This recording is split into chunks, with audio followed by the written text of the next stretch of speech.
बच्चा बात सही है कि गेंद को खेल खेलेंगे। अब ग्वाल बाल कहने लगे भैया गेंद को खेल खेलियो कहाँ पे?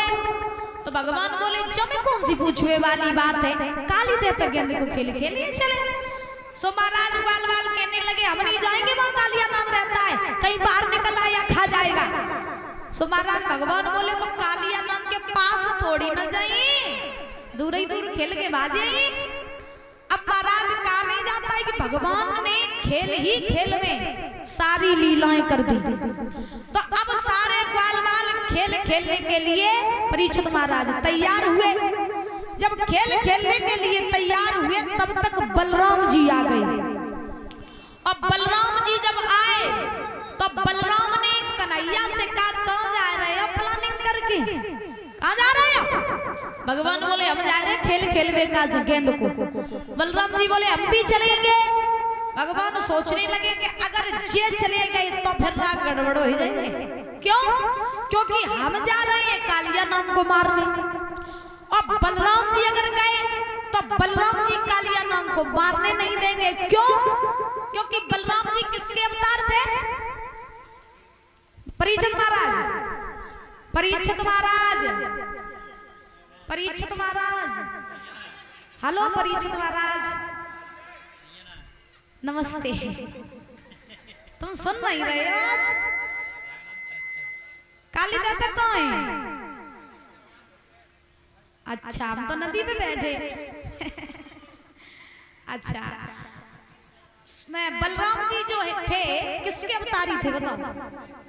शेष अवतारी थे। तो भगवान कन्हैया ने सोचा कि हम जा रहे हैं कालिया नाग को मारने, और बलराम जी गए तो फिर कालिया नाग को मारने नहीं देंगे। क्यों? क्योंकि कालिया नाग भी सर्प और बलराम जी भी सर्प थे, बलराम जी भी सर्प थे। तो महाराज अपनी अपनी बिरादरी की सवई लगते हैं। तो महाराज भगवान सोचने लगे कि अगर बलराम जी चले गए तो फिर जे कालिया नाग को मारन नहीं देंगे, तो ऐसा करेंगे इन्हें न लवाए जाए।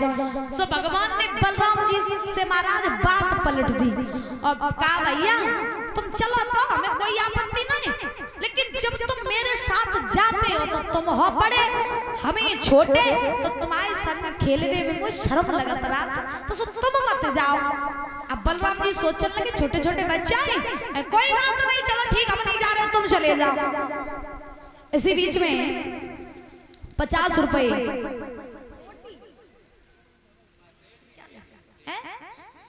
ऐसा सेठी लिखो, ज्यादा रोटी लिखो। 50 रुपए सेठी यादव उर्फ अनुराग, 50 रुपए माधव यादव सैपुरा से,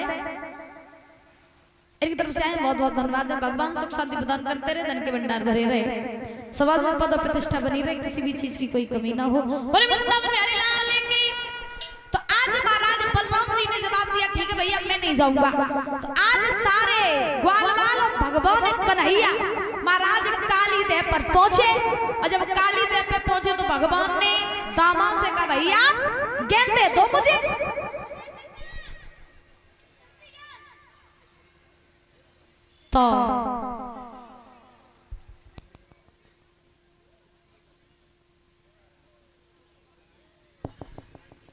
तो ध्यान रखना परीक्षित महाराज, आज भगवान चले काली देव पर, तो भगवान ने दामा से कहा भैया गेंद दे दो।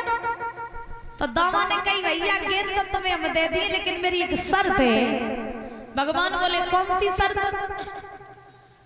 तो दामा ने जवाब दिया देख भैया जब गेंद मेरी मैया ने बड़े ही प्यार से बनाई, और जब गेंद तो तुम्हें हम दे दिए नहीं नहीं करते, लेकिन याद रखना कि गेंद मेरी खोई ना जाए, और अगर मेरी गेंद धोखे उसे खोई गई लला तो याद रखियो जई गेंद धरवाई नहीं है। भगवान ने जवाब दिया चिंता ना करो तो हम तेरी जई गेंद दे दी। सो दामा ने गेंद दे दी भगवान कन्हैया को, और जब गेंद कन्हैया को दी तो जिधर काली देव का जल था उधर भगवान खड़े हो गए, आस पास सारे ग्वाल वालों को खड़ा कर लिया।